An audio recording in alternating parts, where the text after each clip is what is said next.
Pour ne rater aucune de nos vidéos, n'oubliez pas de vous abonner et d'activer la cloche. La vidéo ci-dessous est un extrait d'une émission intitulée Décrypter l'Afrique, produite par moi-même avec le soutien du média qui le diffuse sur son antenne 24/7, comme le fait également en Afrique et en Europe la chaîne de télévision Vox Africa. Décrypter l'Afrique est une revue d'actualité politique consacrée au continent africain. Avec cette semaine, le journaliste Fabrice Humeau, le journaliste et écrivain Seydi Kaba, Bernard Houdin, conseiller de l'ancien président ivoirien Laurent Gbagbo, et Geneviève Gotzinger, ancienne journaliste et conseillère en stratégie politique et de communication. Si vous êtes un spectateur du média, passionné ou curieux d'Afrique, vous pouvez voir d'autres extraits de cette émission et d'autres émissions sur la chaîne YouTube de Décrypter l'Afrique, une chaîne YouTube dont vous pouvez voir le lien en description de cette vidéo.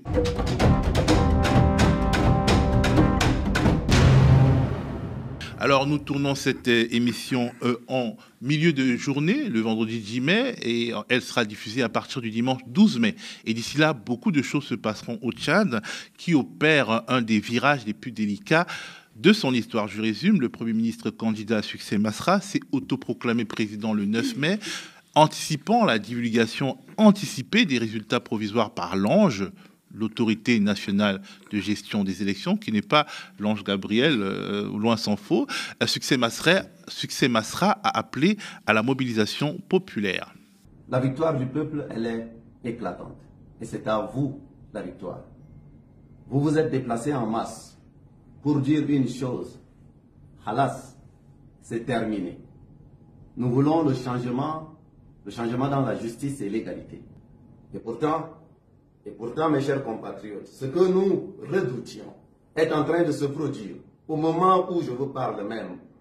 Un petit nombre d'individus a décidé de refuser la volonté du plus grand nombre et veut inverser l'ordre des choses, l'ordre des chiffres, mais en réalité, l'ordre normal de l'histoire. Un petit nombre d'individus pense pouvoir faire croire que l'élection a été remportée par le même système qui dirige le Tchad depuis des décennies, avec des résultats que l'on connaît, et pourtant nous avons promis à tous, et c'est ce qui va être fait, un Tchad sans vengeance, un Tchad réconcilié, où chacun aura sa place. À tous les Tchadiens qui ont voté pour le changement, qui ont voté pour moi, je vous dis, mobilisez-vous pacifiquement.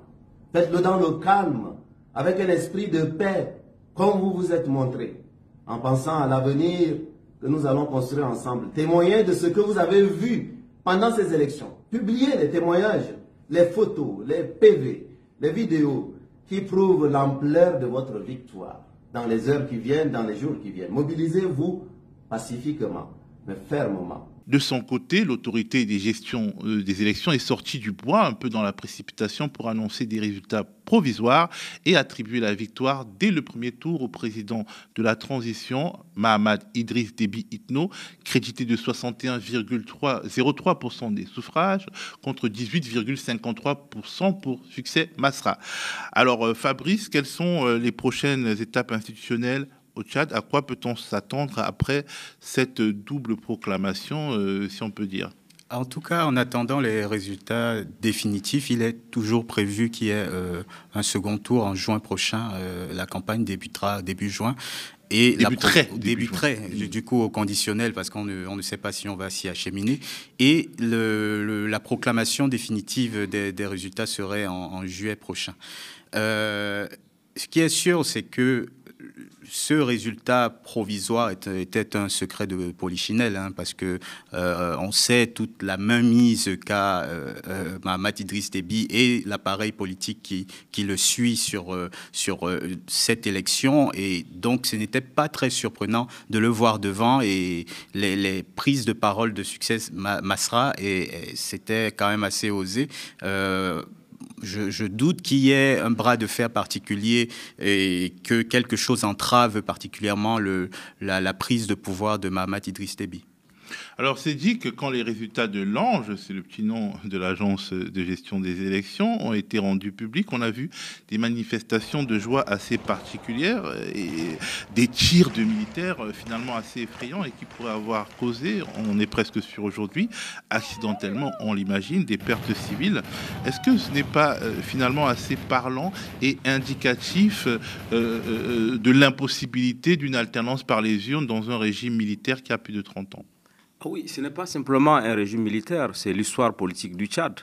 Depuis 90, en décembre 90, le président Idriss Déby s'est installé au pouvoir et les gens ont eu la confirmation, ont eu l'impression en tout cas dans la classe politique que le seul moyen de changer de régime au Tchad, c'était par la violence.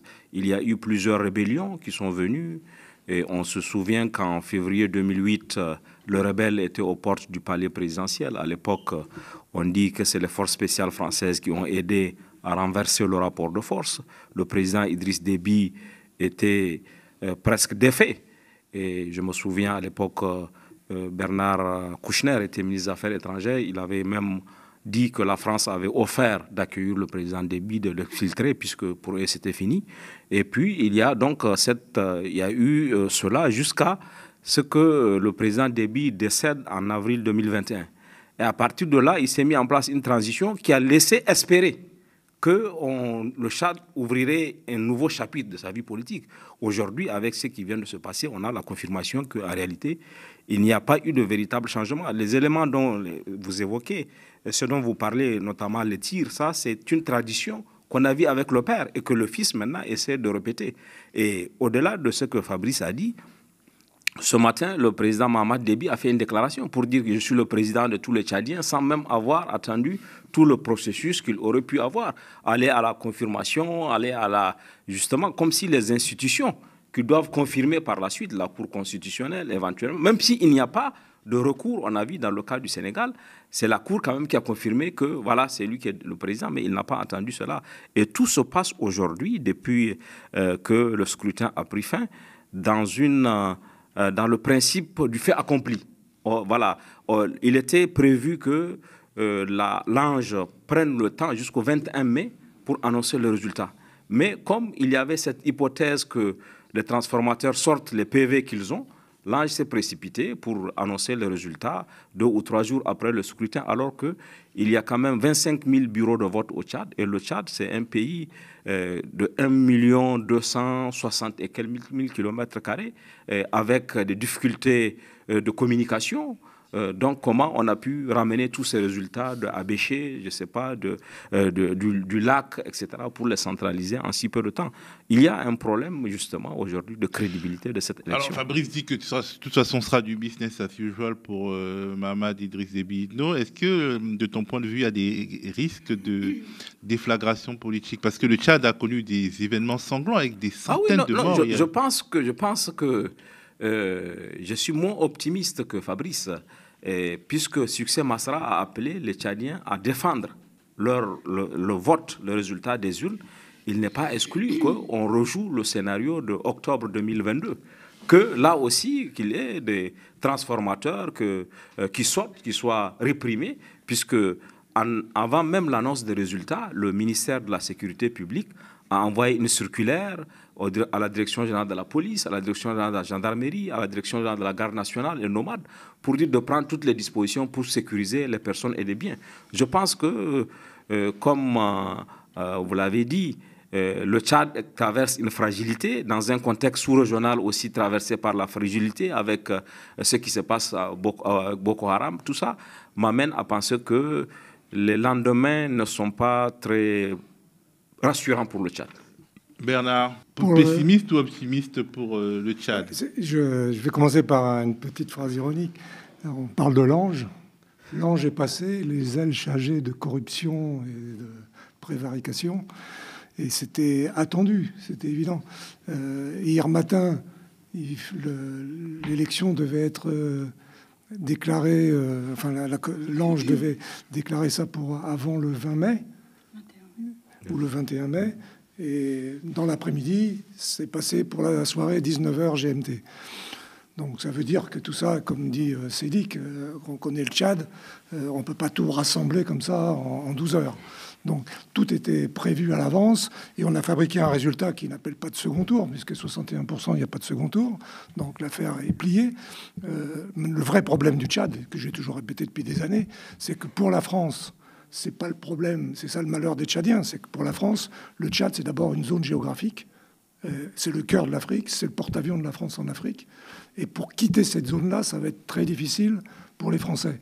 Et en même temps, puisque c'est une phrase bien macroniste, pendant les élections au Tchad, il y a un certain Maxime Chouguelay qui était dans les bureaux de on va parler de l'aspect français de cette histoire. Oui, mais tout le problème est là. Le problème, c'est pas les Tchadiens. Les Tchadiens, c'est le... Oui, il y a quand même un système politique au Tchad qui reproduit les mêmes scénarios. Et pour les mêmes scénarios, le père Déby est mort dans des conditions qui ne sont pas celles qui sont dans la presse.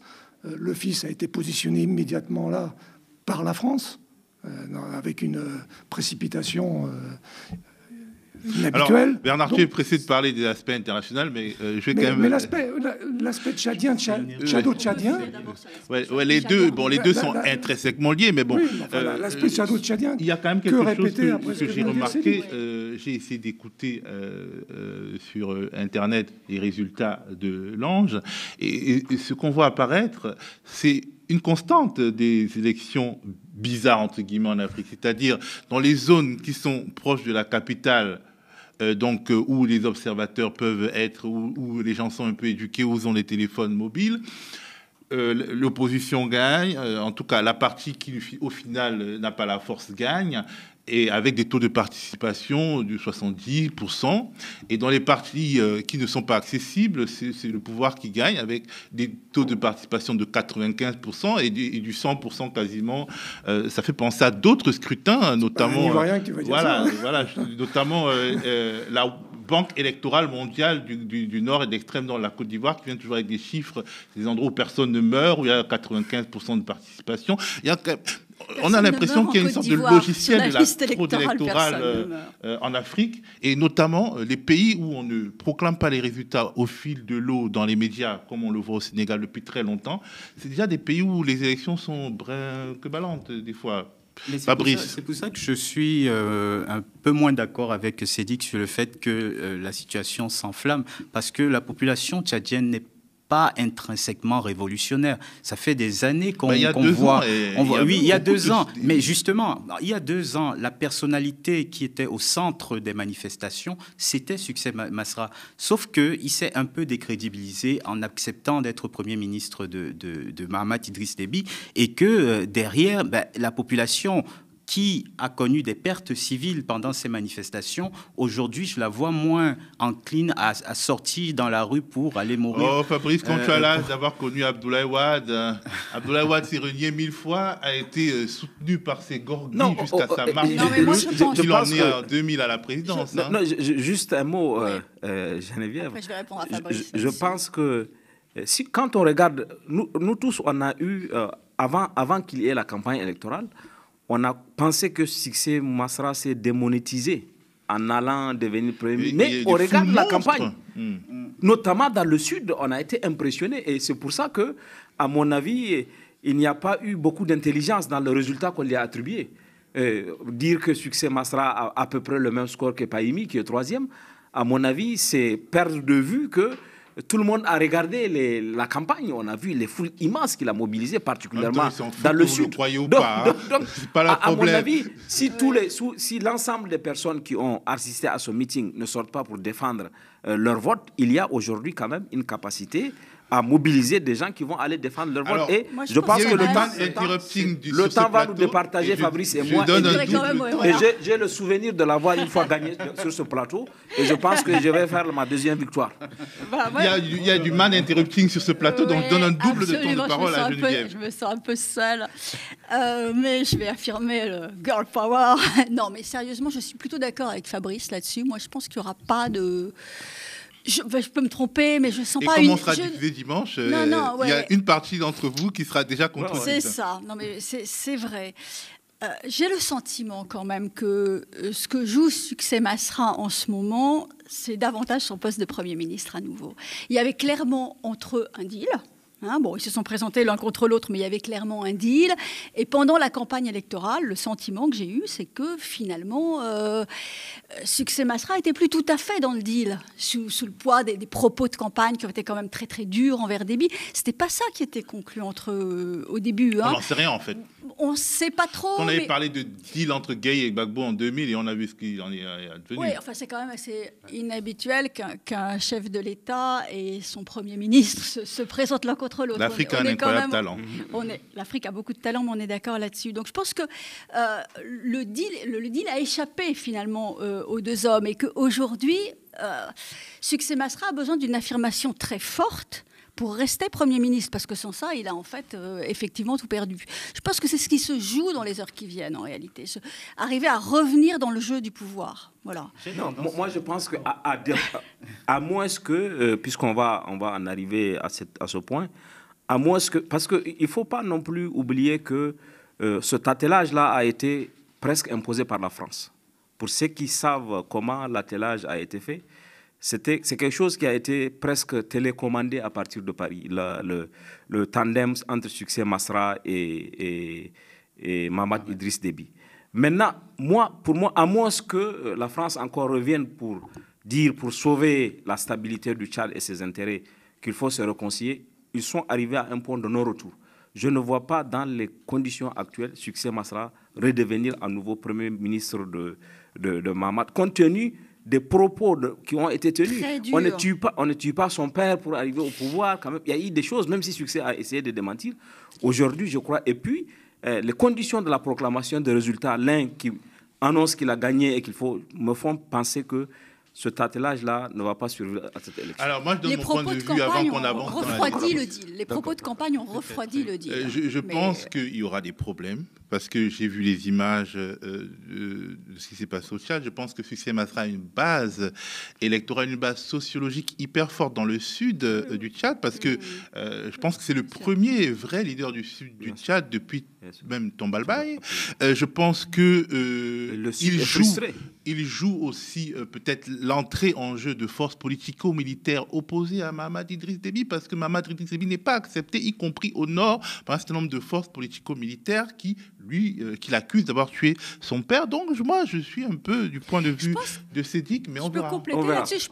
Je pense qu'il jouait un peu le peuple à la sénégalaise. Je pense que par rapport au deal initial, ce qui s'est passé au Sénégal... Le Tchad n'est pas le Sénégal. Mais on est d'accord. Mais enfin, cela dit, il est quand même assez copain avec son co. Enfin, bon, il y a quand même entre eux un fil. Entre eux. Donc il a vu ce qui s'est passé au Sénégal et il s'est peut-être dit que le peuple tchadien, de la même manière, pouvait accompagner un leader jeune, ayant une image un peu plus démocratique, en tout cas clairement plus démocratique que le militaire caca, quoi. On verra bien. En tout cas, s'il y a un endroit d'où on va regarder attentivement, avec le cœur qui bat, tout ce qui se passe au Tchad, c'est l'Élysée, car Emmanuel Macron va rester longtemps associé à Mahamat Idriss Déby Itno. On se souvient qu'il était le seul chef d'État occidental à accourir pour bénir son arrivée au pouvoir par coup d'État suite à la mort de son père. La France sera également là pour faire vivre, sans attendre, la promesse d'un Tchad apaisé, faisant une place à l'ensemble de ses enfants et toutes ses composantes. La transition aura ce rôle à jouer. La stabilité, l'inclusion, le dialogue, la transition démocratique. Et nous sommes et serons à vos côtés. Encore récemment, son envoyé spécial Jean-Marie Bockel, l'envoyé spécial d'Emmanuel Macron, disait toute son admiration au fils Déby juste après l'assassinat par l'armée d'un opposant de premier plan. J'ai exprimé au président de la République notre admiration pour le processus qu'il a engagé au sein de son pays, pour également la capacité du Tchad à faire face en même temps à un certain nombre de menaces, grâce à des forces armées engagées. Alors, ce qui est piquant, c'est que Mahamat Idriss Déby Itno joue avec les nerfs de la France, notamment en invitant N'Djamena à la faveur de la présidentielle, un ancien proche de Evgeny Prigojine et de Wagner, et Paris ravale sa fierté, bien entendu. Est-ce qu'on peut dire que si le Tchad s'embrase, la responsabilité de Macron sera immense et le crédit de la France largement entamé? Déjà que ce n'est pas la meilleure période pour la France en Afrique. Bernard, je te donne la parole le premier, puis si tu voulais en parler.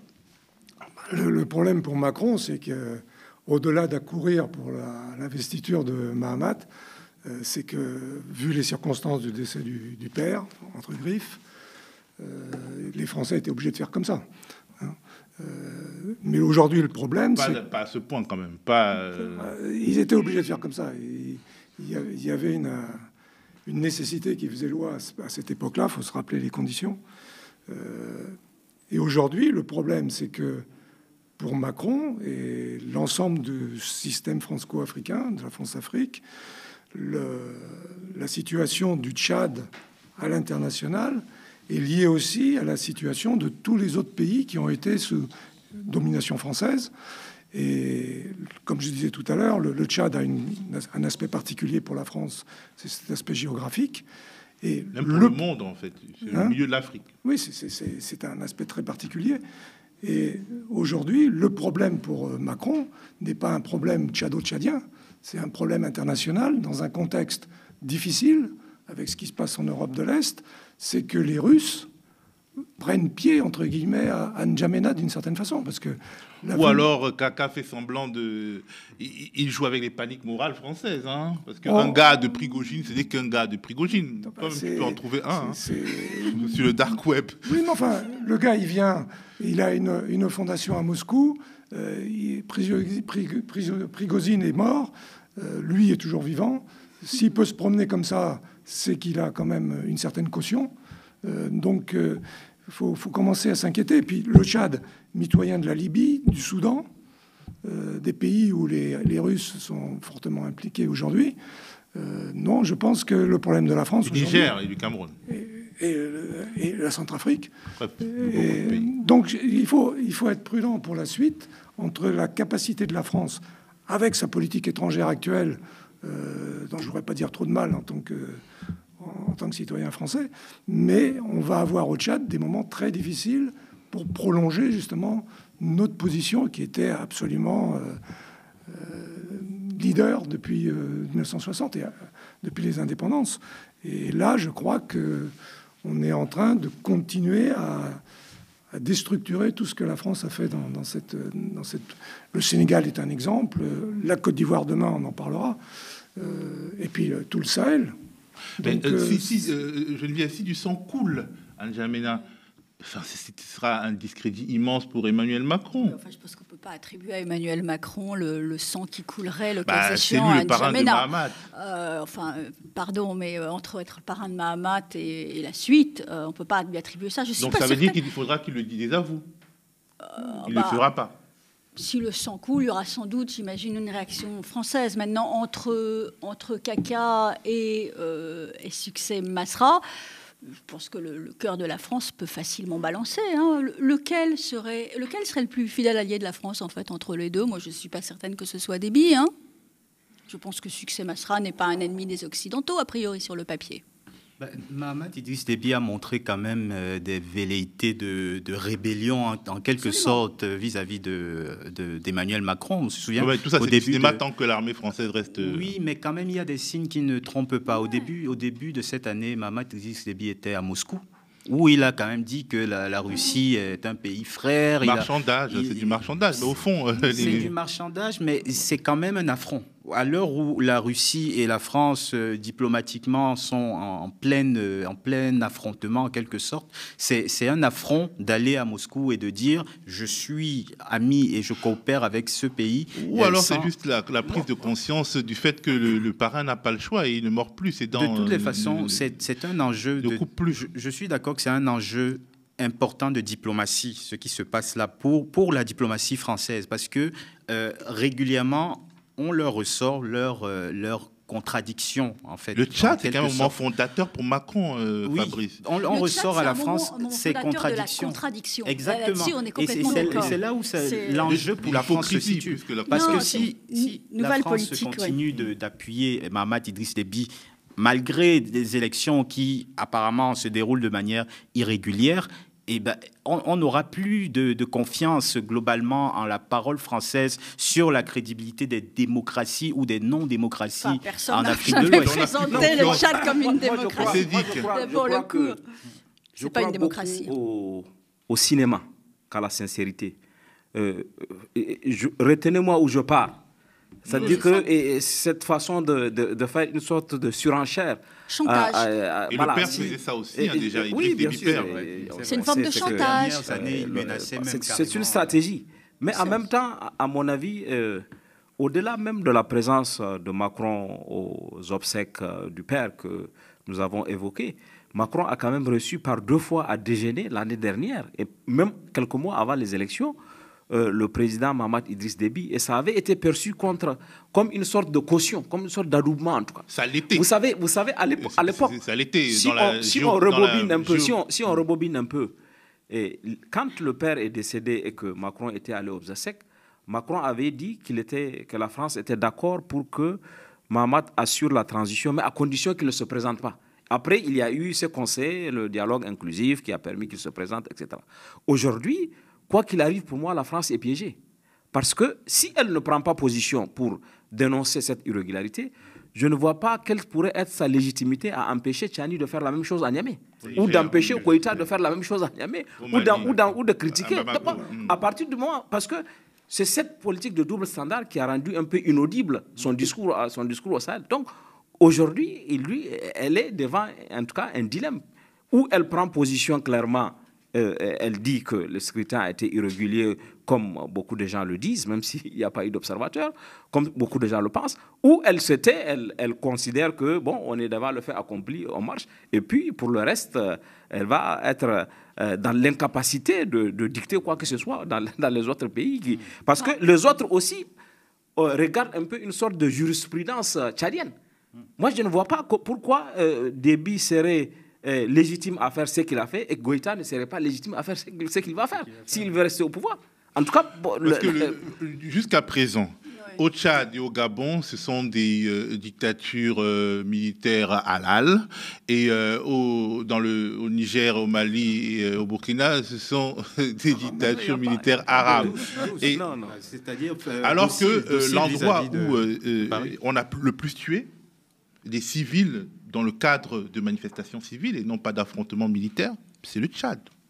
Non, mais là, vous êtes sur le commentaire des résultats d'un scrutin. C'est pas ce qui se passe au Niger, au Mali ou au Burkina, c'est pas tout à fait le même sujet. Là, on n'en est pas encore à... Avant ça, il y a eu la mort de Yaya Dillo. Là-dessus, on est d'accord. Mais sur les résultats des scrutins, la France n'a pas, par exemple, commenté les résultats en République démocratique du Congo. Élection au premier tour à 70%. Oui, la France il y a eu des contestations de ces résultats. Il y a 3 semaines. Donc la France ne conteste pas les résultats des scrutins en Afrique, me semble-t-il, d'une manière générale. On dit, si la France aujourd'hui laisse le président Mahamat Idriss Déby se présenter et organiser une mascarade électorale et qu'elle ne dise rien, moi, je ne vois pas demain pourquoi elle va empêcher Goïta d'organiser une mascarade électorale. La différence avec la RDC, c'est que ce sont des autorités civiles qui se sont présentées à l'élection. Surtout, il n'y a pas l'armée française en RDC. Il n'y a pas l'armée française en RDC. Et on peut très bien comparer un régime militaire, celui de Mahamat Idriss Déby, avec d'autres régimes militaires. Parce que, effectivement... Il n'y a pas de bonne ou de mauvaise... Voilà. Donc, si c'est possible pour Mahamat Idriss Déby d'aller aux urnes et de s'imposer par les urnes, pourquoi Ibrahim Traoré ou Assimi Goïta ne pourrait pas le faire? Mais ça, je pense qu'il n'y aura pas de commentaires. Je suis prête à parier qu'il n'y aura pas de commentaires de la France sur leur décision d'aller aux urnes. Ah ben, écoutez, on verra. Qu'il y ait des commentaires sur les coups d'État militaires, il y en a. Oui, je pense que la France ne commentera pas la candidature demain d'Assimi Goïta. Je suis certaine de ça. Moins certain que moi, d'accord. On verra. Bernard, le mot de la fin sur ce sujet. Le mot de la fin, et puis pour dire, comme on dit en Afrique, pourquoi faire simple quand on peut faire compliqué? Pour revenir au problème franco-tchado-russe, c'est que Mahamat est allé à Moscou, mais avant lui, il y a l'opposant qui est allé à Moscou, et Yaya Diallo, il n'est pas rentré de Moscou, il est mort. Donc la route de Moscou aussi est dangereuse. Ça dépend qui y va. Il y a du sang sur la route qui mène à la route de Moscou, comme chantait comme disait Alpha en parlant de la route du pouvoir.